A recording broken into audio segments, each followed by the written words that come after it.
À Chennevières, depuis trop longtemps, le dialogue est rompu entre le maire et les habitants. Et c'est particulièrement vrai ici, au Bois-l'Abbé. Les belles promesses de campagne n'ont jamais été tenues. Les habitants et les jeunes se sentent délaissés et manipulés.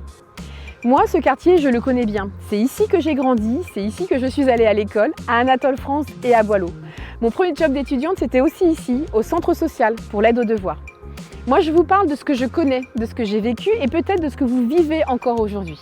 Et aujourd'hui, mon projet est clair. Redonner enfin la parole aux habitants et aux jeunes.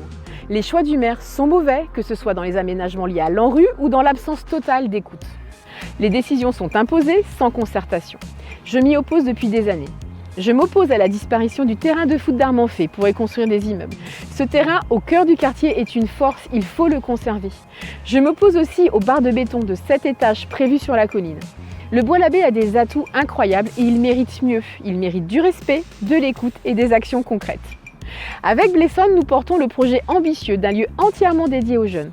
Un lieu ouvert, libre, pensé pour eux.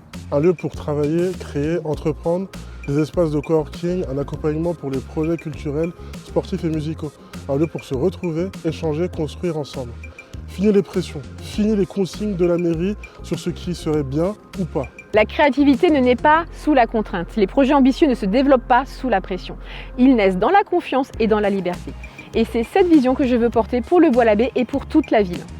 Dimanche, si vous voulez vraiment que les choses changent dans le bon sens, votez pour moi. Votez pour Laurence, en tout cas c'est ce que je ferai.